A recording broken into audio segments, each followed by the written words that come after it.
Hello everyone, I'm T.S. Little and I would like to introduce you to our new course called Anatomy of the Vayus, because the ancient yogis, they likened the body to be animated by wind or prana, and wind moves through the circulatory channels, through the nerve channels, the bloodstream, through the organs.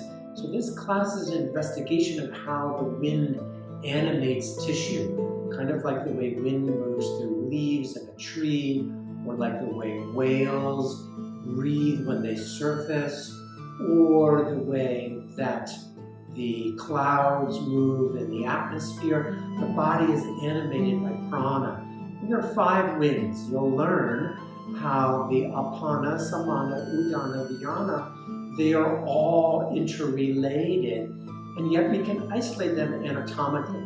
So we'll look at how each vayu, each wind, is correlate with an anatomical structure. And then of course we'll practice. We'll do back arches, inversions, and twists to open the prana, to expand the vayus and allow the wind currents to circulate through the nadis. We'll do a whole section on yoga nidra, how we can really settle the winds and quiet them to build concentration, serenity, and peace.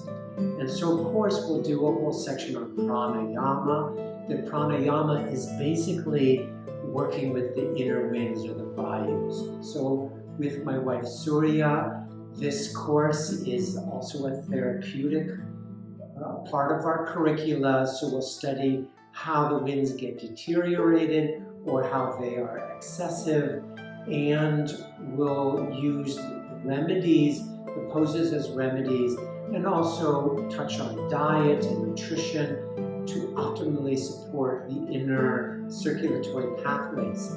So please join us for this course, this once-in-a-lifetime course online, and we look forward to starting it together.